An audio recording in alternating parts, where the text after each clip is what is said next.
soldat, si je mène encore le combat, c'est grâce à toi. Veille sur moi. Veille sur moi. Ne me laisse pas m'endormir. Veille sur moi, veille sur moi. Ne me laisse pas me trahir. Ne laisse pas le froid m'envahir. Sur la face nord de la vie, là où la mort prend les pas, je prendrai le carnet. Le vent me mord, le vent me crie. Ce n'est pas à genoux compris, c'est avec toi. Veille sur moi. Veille sur moi. Ne me laisse pas m'endormir. Veille sur moi. Ne me laisse pas me trahir. Ne laisse pas le froid m'envahir. Dans cette ville de pointe et de clous, dans cette vie comme une corde à mon cou, dans cette vie, j'irai jusqu'au bout. Et avec toi. Reste avec moi.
Quelque chose.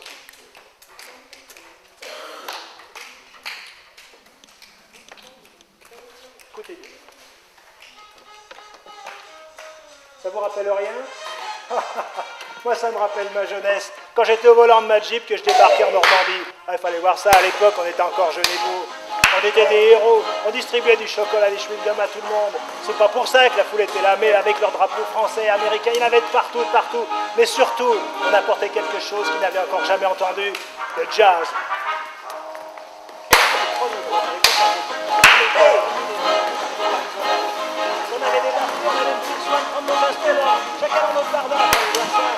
Moi j'avais pris mon sac, Joe, mon pote, il avait pris sa trompette, Jack sa clarinette, et voilà, lui, évidemment, n'avait pas pu prendre son instrument, il était pianiste.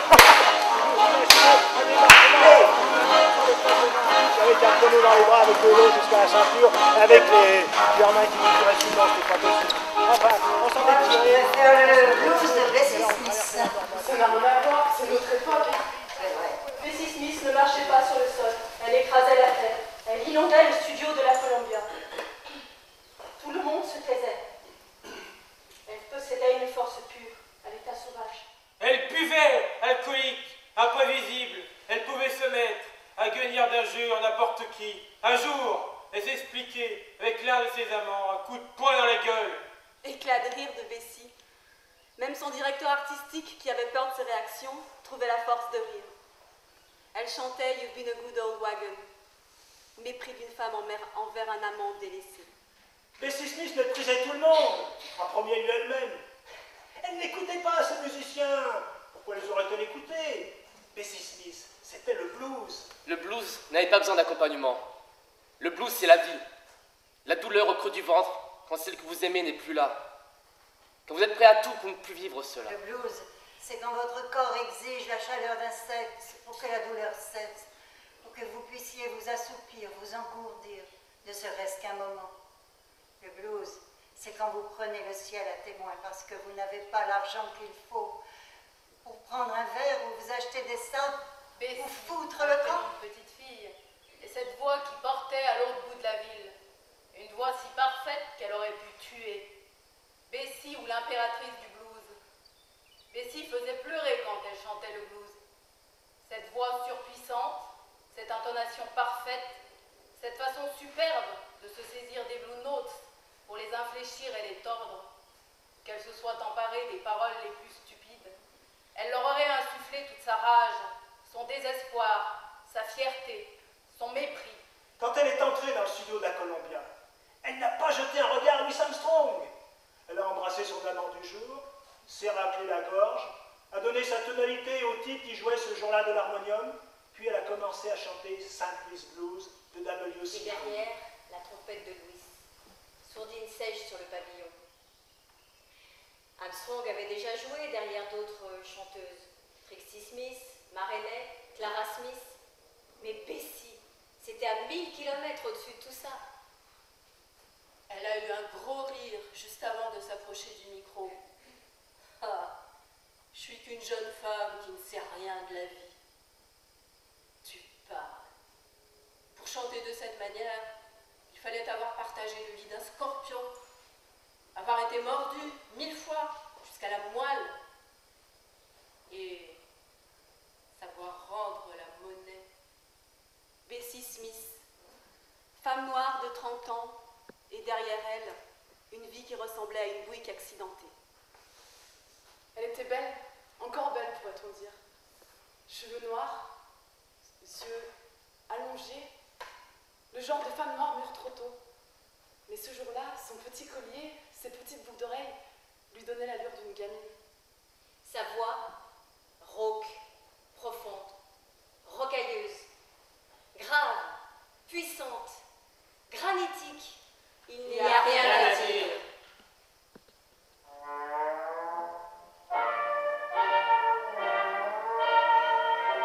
Bon, il faudrait se mettre au travail.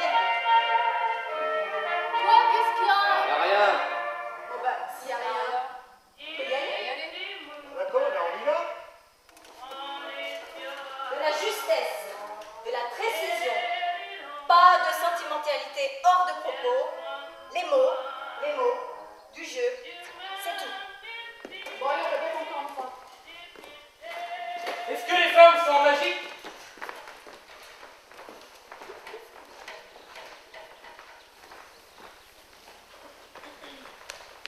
Bonsoir. Pour des raisons indépendantes de leur volonté, les acteurs qui, tous les lundis, se donnent à fond ici, dans ce studio, ne sont pas au mieux ce soir.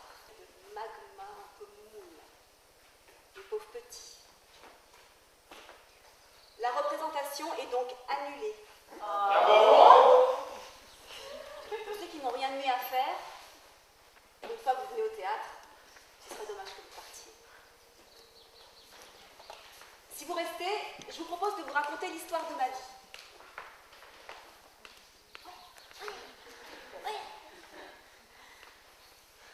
Bon, si je vous ennuie, faites semblant de ronfler, hein. Ça ne me vexera pas du tout. Je comprendrai tout de suite. Victor, tráeme la silla y mis gafas. Gracias. Muchas. On m'appelle Agrane. Parce que toute ma vie, j'ai cherché à rendre la vie agréable aux autres.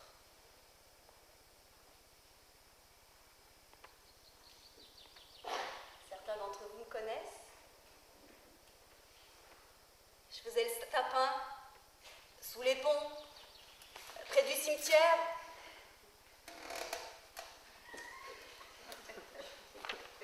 Mais les années, je n'en ai pas tant que ça. Et la raclée que m'a flanqué un client en fait de moi une femme décente. Je suis non seulement agréable, mais aussi très authentique. Regardez-moi ce corps. Observez. Rien que du sur-mesure. Les yeux en amande. 80 000. Le nez, 200. Foutu en l'air parce qu'un an après, une autre torgnole me l'a mis comme ça. Bon, je sais bien que ça me donne beaucoup de personnalité, mais si j'avais su, j'y aurais pas touché. Je continue. Les nichons, 2, 70 chacun. Mais eux, je les ai super amortis. Silicone pour les lèvres, les pommettes, le front, les hanches, les fesses, 100 000 le litre. Faites le compte, parce que moi, je m'y retrouve plus. Mâchoire limée, 75 000. Épilation définitive au laser, parce que la femme aussi descend du singe. Autant, si ce n'est plus que l'homme. 80 000 la séance. Bon, ça dépend si tu es très poilu. Normalement, c'est entre 2 et 4 séances. Mais si tu es dans ce de flamenco, c'est plus, bien sûr. Vous voyez, c'est ce que je vous disais. Ça revient cher d'être authentique. Mais il ne faut pas être radine avec son image. On est plus authentique quand on ressemble plus à ce qu'on a rêvé d'être. C'est la pause! Ouais!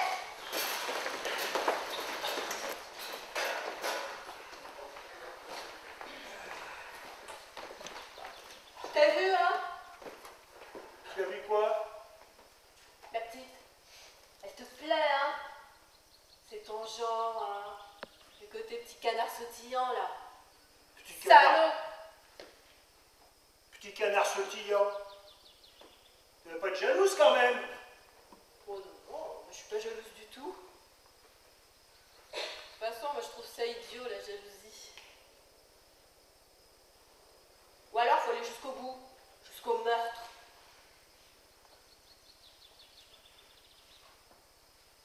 Mais c'est toi qui es jaloux. Moi? Oui, ça se voit. Tu as les sourcils qui se rejoignent. Moi j'ai les sourcils qui se rejoignent.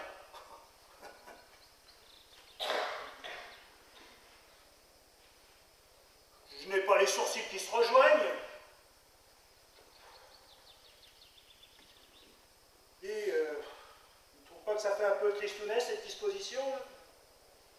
Tu veux pas qu'on mette nos chaises là, l'une à côté de l'autre? Ah, d'accord.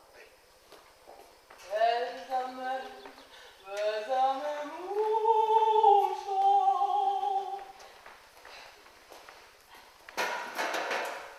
Donc, Alitel, t'aurais quand même dû prendre une chambre avec un grand lit, je veux te dire. Ça, il faut demander au régisseur, c'est lui qui s'en occupe.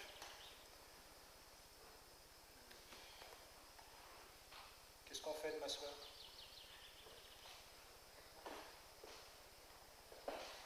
Tu sais, le journaliste, enfin, le correspondant du DN. DN. Oui, le Dauphiné libéré. Le journal, quoi. Tu ne les lis jamais. Eh bien, il m'a donné des adresses de petits restaurants extra. Qu'est-ce que c'est que ces histoires d'adresses de petits restaurants extra? À Bourgoin? Bah, il faudra bien qu'on aille bouffer quelque part. Alors moi ça me dépasse. On a la chance, dans une région, on a le tout culturel. On a le théâtre Jean Millard, l'Opéra de Lyon, le TNP, les abattoirs, le théâtre du Velin, la Société des concerts, j'en passe et j'en oublie. Alors, on lit ton DL, on cherche un programme, on choisit un spectacle, on regarde lors du passage. Et si on a le temps, on ira se bouffer un sandwich au premier bar rencontré. Alors, permets-moi de te dire que ton copain journaliste et ses adresses de petits restaurants extra avec grillades au feu de bois, il peut s'en faire un pansement avec. Ah, mais c'est pas possible! Mais il me tue, ce mec!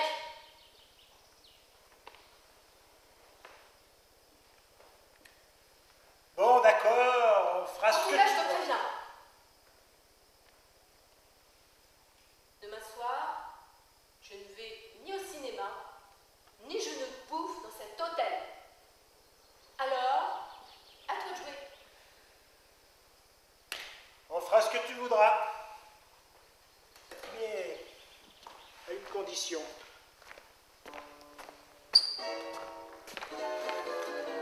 C'est que tu deviennes ma femme.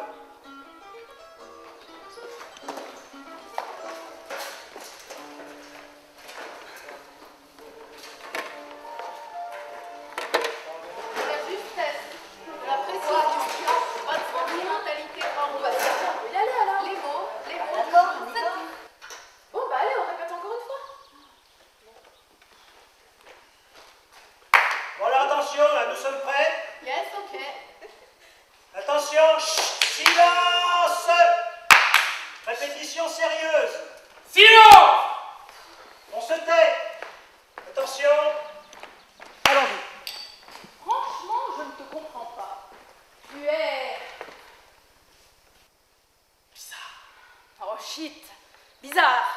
Ce n'est pas grave, ce n'est pas grave.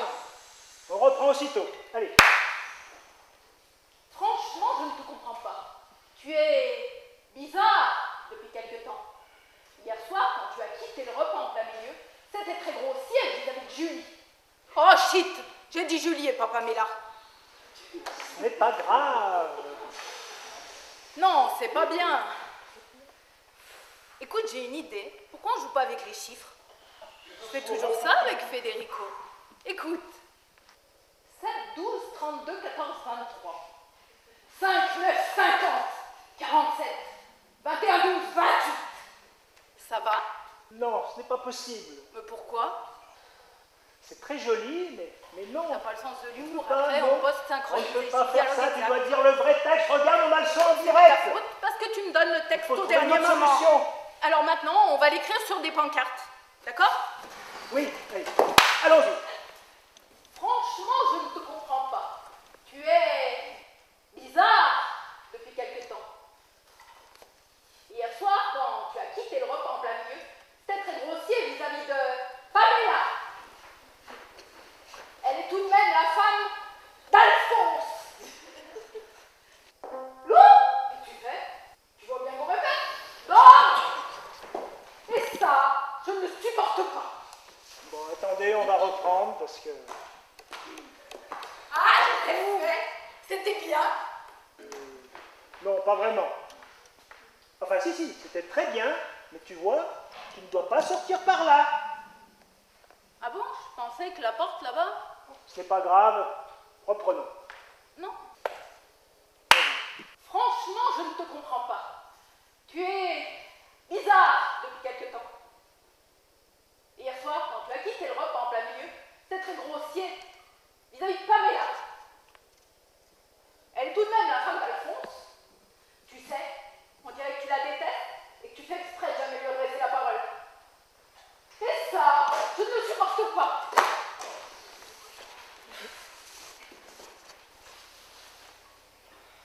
Rousseau, ce n'est pas là. Et là! I understand I'm not an idiot after all.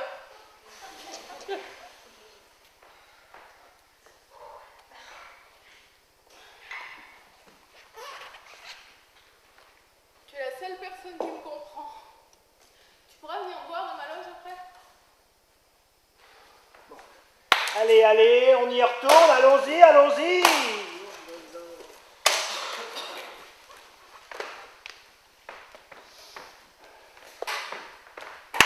Franchement, je ne te comprends pas. Tu es bizarre depuis quelque temps. Hier soir, quand tu as quitté le repas en plein milieu, c'était très grossier vis-à-vis de Pamela. Elle est tout de même la femme d'Alphonse.